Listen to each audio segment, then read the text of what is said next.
Après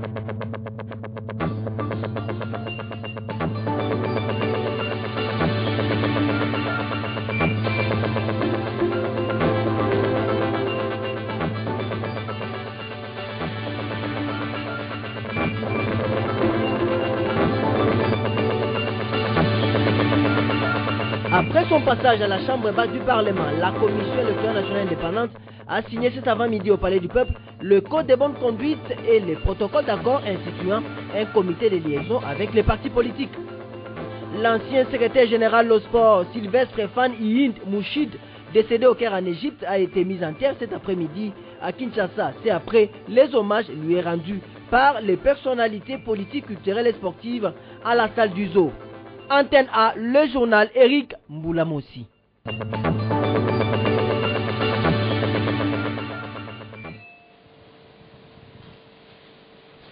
Bienvenue à tous, mesdames, mesdemoiselles et messieurs, bonsoir.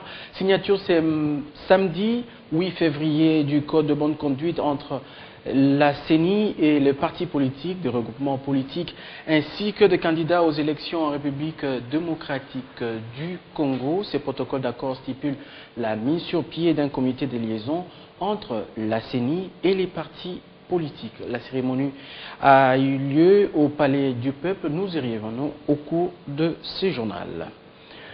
Le ministre des Affaires étrangères et coopération internationale, Raymond Tshibanda, s'est entretenu avec l'ambassadeur de la République de Corée. Un don non remboursable sera alloué à la République démocratique du Congo dans le prochain jour selon les diplomates coréens. Image de Pepito Matondo sous un commentaire de Don Domat. Depuis plus de 2 décennies, la coopération bilatérale entre le gouvernement de la République démocratique du Congo et celui du Sud-Corée ne cesse de prendre de l'envol.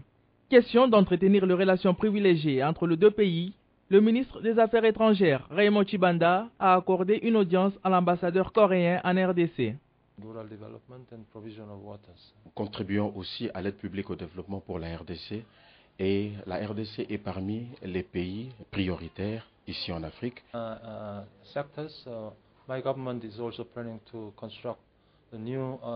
Mon gouvernement prépare la construction du musée national de la RDC et cette construction va commencer bientôt dans cette année ici à Kinshasa.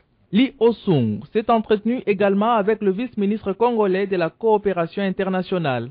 Ensemble, ils ont signé l'acte d'engagement d'un don non remboursable de bus. Tout de suite après la signature, le diplomate coréen a, au nom de son gouvernement, agissant par l'entremise de l'Agence de coopération internationale COICA, procédé à la remise de 2 bus Hyundai aux agents de ces ministères. C'était en présence du directeur des cabinets du ministre des Affaires étrangères. Que l'offre de moyens de transport, qui nous donne ainsi une capacité appréciable pour le moment, est une action qui s'aligne dans la politique de la révolution de la modernité prônée par notre chef d'État, son Excellence M. Joseph Kabila Kabange. Depuis le début des aides publiques au développement en faveur de la RDC en 1991, la Corée a octroyé jusqu'en 2012 les aides non remboursables pour un montant de plus ou moins 26 millions de dollars américains. Jean-Pierre Lisanga Bonganga, l'actuel modérateur de la plateforme Le FAC Opposition, serait éligible d'après M. Mfumu Toto pour assurer la coordination de l'opposition politique en République démocratique du Congo. Le numéro 1 de la dynamique de l'opposition non institutionnelle s'est exprimé sur cette question à travers une motion incidentielle lors de la rencontre de Fatima. Sylvain Kapombo nous en parle dans cette réflexion. Conformément à une résolution du conclave de l'opposition politique tenue à Kinshasa au mois de juillet 2013, il a été convenu la désignation d'un coordonnateur de l'opposition en attendant la désignation du porte-parole des opposants au mois de mars prochain. Depuis lors, cette réalité a été loin d'être matérialisée. Au cours d'une réunion tenue à Fatima le jeudi 6 février, à laquelle ont pris part différents regroupements de l'opposition, une motion incidentielle a été initiée par Mfumu Toto de la dynamique de l'opposition non institutionnelle, proposant Jean-Pierre Lisanga Bonganga comme coordonnateur de l'opposition.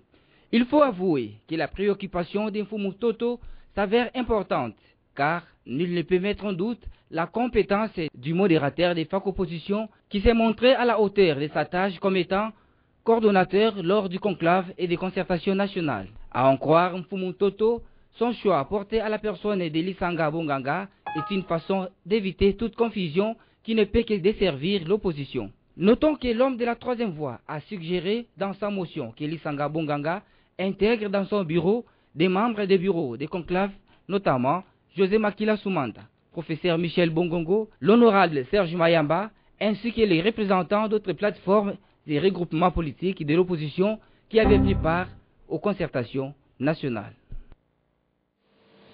Le président de jeunes du Nord Kivu, Kibira Ndole, s'est rendu cet avant-midi à Beni pour sensibiliser les jeunes à soutenir les FARDC et à se désolidariser de forces négatives au sein de la région. Fisson Mamba, notre correspondant sur place, est en ligne. Il nous en parle dans ses commentaires.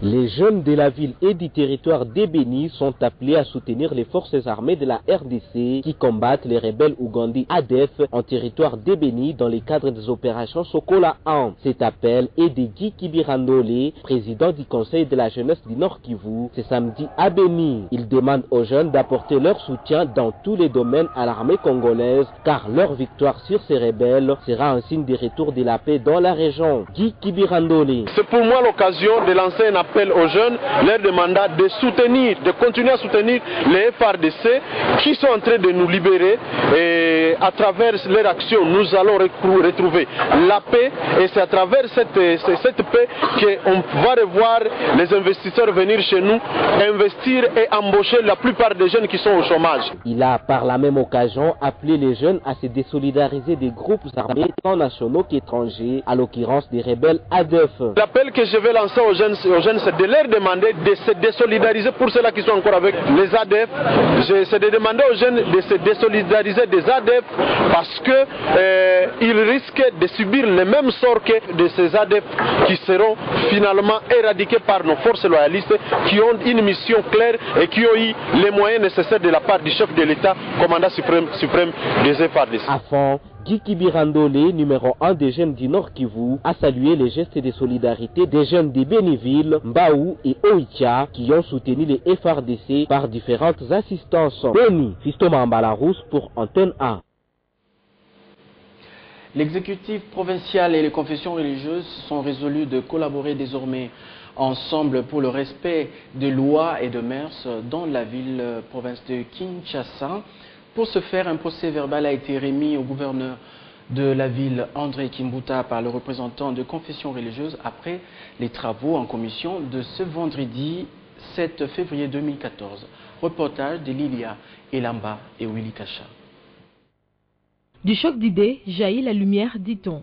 Les confessions religieuses et l'exécutif provincial se sont enfin décidés de regarder dans la même direction pour mettre fin aux nuisances sonores, tapage nocturne et occupation des empreintes publiques. Les deux parties se sont résolus d'appuyer cette décision par un procès verbal remis au chef de l'exécutif provincial le vendredi 7 février 2014. Incident.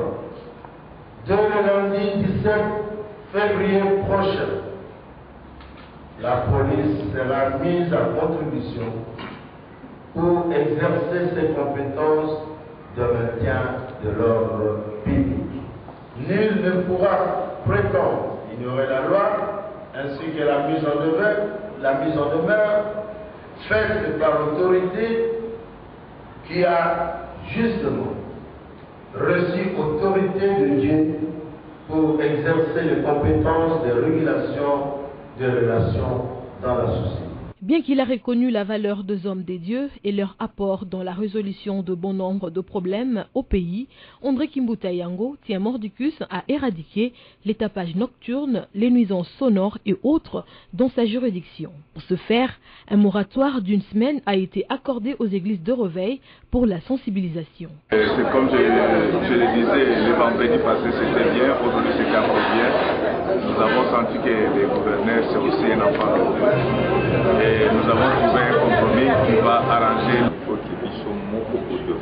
C'est surtout nous les pasteurs, nous devons être conscients de lois qui régissent la République Et de ce fait, nous sommes obligés à obéir à la loi. Commencé par la prière, la même attitude a été observée à la clôture de cette rencontre. Le contrôle technique sur les engins automobiles, on en parle encore à quelques semaines du délai plutôt butoir accordé aux automobilistes par le gouverneur de la ville de Kinshasa. À cela, il faudrait ajouter la police d'assurance, document utile pour tout véhicule qui doit circuler à Kinshasa, en même temps l'élément nécessaire pour le contrôle technique. Willy Kacha nous en parle. Les contrôles techniques s'avèrent indispensables pour tout engin automoteur. Sous d'autres cieux, les propriétaires de véhicules ont déjà expérimenté cette pratique qui assure et rassure une longue vie aux engins automoteurs. En RDC et particulièrement à Kinshasa, la capitale, à peine cette culture prend petit à petit place. La décision prise par le pouvoir public est bonne car le contrôle technique est nécessaire. Beaucoup de propriétaires de véhicules négligent ça et attendent qu'ils soient victimes d'une situation due à l'absence de contrôle technique. Moi, la voiture est neuve, mais je me prépare déjà pour le contrôle technique quand il sera le moment. Par ailleurs, les statistiques de 3 mois qui ont précédé l'année 2014 présentent un tableau qui ressort la nécessité ou mieux l'importance du contrôle technique à partir des accidents de circulation enregistrés par la police de circulation routière. Au-delà des problèmes techniques, très souvent, les automobilistes victimes des cas d'accident manquent également la police d'assurance. Pourtant, elle est utile pour la sécurité des véhicules. Flory Contin, avocat près la cour d'appel de Matete, c'est quelque chose. Nous pouvons que remercier la SONAS pour la prise en charge de toutes ces victimes. Et nous conseillons au peuple congolais de venir s'assurer car la SONAS est en train de prendre les victimes d'accidents de trafic routier en charge. Nous pouvons que remercier les autorités de la SONAS. Certes, l'assurance est indispensable pour tout véhicule. Question de suivre la procédure exigée par l'assureur institutionnel pour être indemnisé en cas de sinistre. Le département de sociologie de la faculté des sciences sociales, politiques et administratives de l'université de Kinshasa a organisé le jeudi 6 février une rencontre d'échange avec le jeune étudiant, le nouveau venu dans ces facultés dénommé Café sociologique. Popol Ziakwaou nous en parle dans ce reportage. À l'occasion de la rentrée académique, le département de sociologie de la faculté des sciences sociales, politiques et administratives, SSPA, de l'université de Kinshasa, a organisé une rencontre de socialisation de nouveaux étudiants. Dénommée Café sociologique, cette rencontre a tourné autour de l'intérêt et de l'attrait des études en sociologie. Le café sociologique, qui est une structure que nous avons imaginée au niveau du département, mais que nous voulons que ce soit une structure dirigée par les étudiants, et que la fois prochaine, que ce soit les étudiants qui soient ici pour présenter l'orateur, que ce ne soit plus nous. Le pays attend du sociologue. Et dire aux responsables du département de sociologie qu'il y a nécessairement, compte tenu de l'évolution actuelle de la société, et que nous sommes à la veille d'une réforme des programmes, qu'il y a des efforts à faire pour pouvoir organiser un programme qui réponde aux sollicitations de la société. Les étudiants qui s'inscrivent à la sociologie apprennent les vrais problèmes de notre pays, qui sollicitent leur attention et qu'ils puissent y répondre avec beaucoup de compétences pour pouvoir amener des solutions que requièrent les situations qu'ils rencontrent sur le terrain. Pour les nouveaux venus, cette rencontre d'échange a permis de baliser leur chemin académique. Absence de station de stockage des ordures à Makala, on en parle encore. Pour s'en débarrasser, les habitants de cette commune ont trouvé une formule bien particulière. Ces ordures sont carrément jetées à travers les avenues et les caniveaux dans la commune de Makala. Dodo Pambou, Josen Belebele. Si les stations de stockage sont créées un peu partout dans la capitale, il n'en est pas le cas à Makala. La grande commune qui produit beaucoup d'ordures n'a même pas de stations poubelles. En longueur de journée, les habitants de Makala déversent leurs ordures dans les rues et caniveaux, créant ainsi dans plusieurs coins de la commune des montagnes d'immondices. Puisque l'insalubrité est source de maladies, la population s'en remet à l'autorité compétente pour d'éventuelles solutions. À bon entendeur, salut. Parlons sport. À présent, un match préliminaire de Champions League africaine 2013-2014. L'ASV Club de Kinshasa affronte ce dimanche 9 février la formation nigériane des Kano Pilar. Présentation de force en présence dans ce commentaire de Patrick Borel Mukendi. Qui peut le plus, peut le moins, dit un vieil adage dans la langue de Voltaire.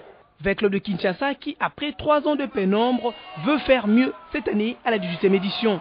Et pour y arriver, l'obstacle à franchir s'appelle Kano Pilar du Nigeria, que les Dauphins Noirs de la capitale recevront ce dimanche 9 février 2014 au stade mythique Tata Raphaël de la Kétule en match comptant pour les tours préliminaires de la Champions League africaine Orange CAF. Les deux clubs sont prêts pour aborder cette compétition la plus prestigieuse de clubs organisés en Afrique. Les Banambongo, requinqués par leur domination au championnat local, voudrions imposer leur suprématie devant le Nigérian. Le joueur du général Amissi Kumbadi Tango Fort tenteront de gagner cette rencontre importante avec l'écart de plus de 4-0 afin d'éviter les dégâts au match retour. Les retours des internationaux dans le groupe comme le portier Hervé Lomboto, les capitaines Ebunga Simbi, les défenseurs centrales Cherika Sereka, le médiateur Chiquito et Guilou Salissou. Les deux Zéli, Ndinga Luvumbu et Moubele Ndombe, sans oublier le buteur maison Tagui, Agiti et Tekama. Les coachs Florent Ibengue a les pions qu'il faut pour amener loin le vert et noir. Quand on sait que les rencontres qui opposent le club de la RDC et du Nigeria sont difficiles à vivre, espérons que la victoire sera du côté de la RDC.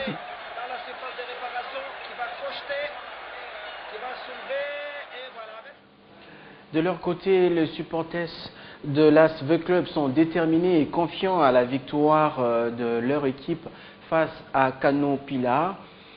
Pour le match comptant pour le compte de la Champions League de la CAF, le précision dans ces reportages de Ndaye Ilambouchi et Mathieu Ngadi-Previ.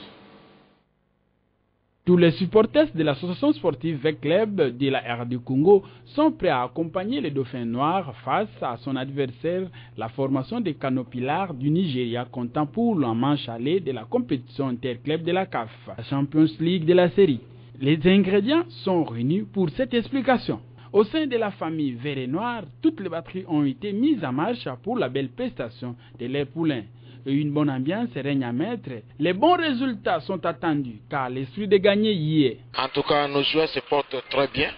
Moi, je suis confiant qu'on va gagner le match de dimanche pour s'assurer à la qualification au match retour. En tout cas, les scores, ça va être pas moins de 3 buts. Les buteurs, en tout cas, vous connaissez les Tadi et Tekiem, les buteurs maison. Il y a Moubele qui est là et les autres. Et donc, moi, je sais que V Club va faire quelque chose de bon demain. Je peux dire à toute la famille d'être unis pour le match de demain et puis de tous les V Clubiers de venir nombreux pour soutenir leur équipe et pour pousser l'équipe à la victoire et à la qualification à partir de Kinshasa. Dernièrement au Chan ici, on a vu les Congolais comment ils se sont comportés aussi au Chan. Donc je souhaite à Vita Club de gagner avec un score très lourd vraiment. A noter que le match V Club Kano Pilar est prévu ce dimanche 9 février 2014 au stade Tata Raphaël de la Kétule. Un déplacement pour le stade s'avère important pour les Dauphins Noirs. Avant la rencontre de ce dimanche 9 février face à Kano Pilar, la grande famille Banavea était en échange de vœux le mardi dernier en son siège de Mongafula. L'occasion était pour le président de la coordination Vita Club de lancer un appel à la mobilisation générale. Reportage de Papi Katassi et Rigo Moulobo.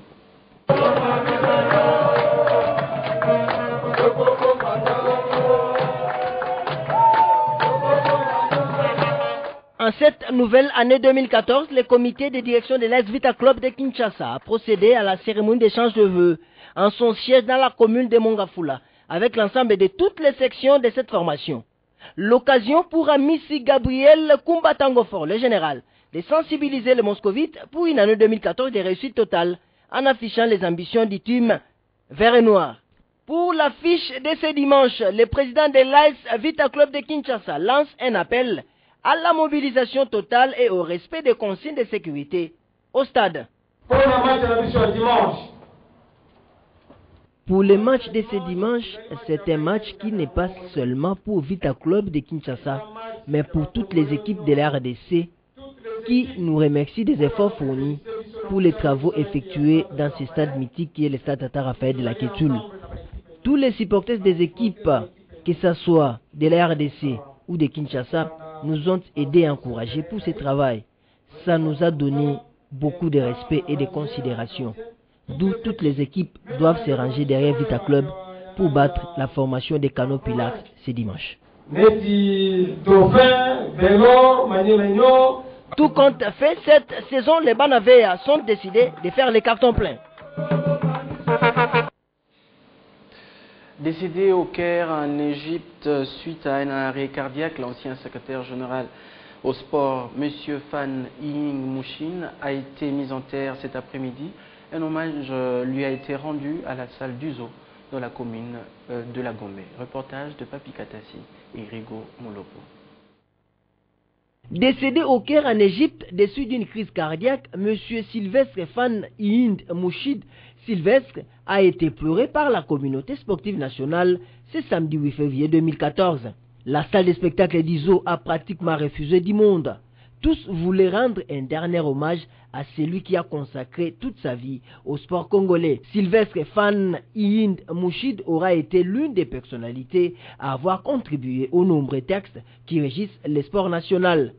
À l'unanimité, le monde politique, culturel et sportif garde en mémoire les actions de l'illustre disparu. Nous pensons que c'est vraiment une bibliothèque forte que nous venons de perdre au niveau du mouvement sportif parce que être directeur académique au niveau du comité olympique, c'était pas facile, donc c'était notre tête pensante.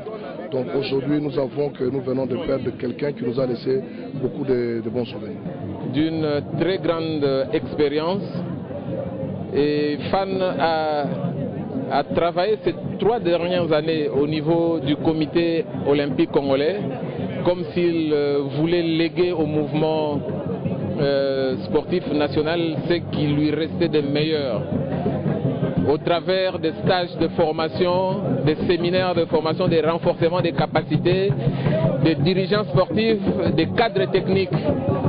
Vraiment, nous sentons la douleur qui est en train de nous ronger et l'absence qu'il a occasionnée avec cette disparition. Et pour nous, particulièrement au niveau de la LISPED, je garde un bon témoignage, un bon souvenir de Fan. Vous savez, la LISPED a été créée en 1999 et c'était le moment où M. Fan était secrétaire général. Et nous nous rappelons, c'était en 2000, la première activité sur le plan international que la LISPED avait organisée, c'était le trophée, la remise du trophée en fair play à l'équipe du Cameroun. Et sous les jus du secrétaire général Fan, et il n'a pas vu la jeunesse de la LISPED, il avait vu l'engagement et puis les objectifs, et il a pesé de son poids pour que les Mouton Chibal accèdent à notre projet. Sylvestre Fan Ying Mouchid fut secrétaire général au sport, plusieurs fois conseiller et éminence grise dans plusieurs cabinets politiques. Avant sa disparition, Sylvestre Fan Ying Mouchin était directeur de l'école académique ici à Kinshasa et conseiller en charge de la jeunesse au sein du ministère de la Jeunesse, Sport et Loisirs. Que son âme repose en paix. Terminons ce journal toujours en sport pour vous dire que pour le compte de la 11e édition de la Coupe de la Confédération, les Salésiens de Don Bosco de Lubumbashi ont battu les Cercle Club Victoria University de l'Ouganda sur le score de 3-0 cet après-midi au stade de tout-puissant Mazembe à Lubumbashi. C'est la fin de ce journal. Merci de votre fidélité à votre chaîne de référence et merci de nous avoir suivis à partir de Madrid et partout à travers le monde grâce à Canal+. Bon week-end chez vous.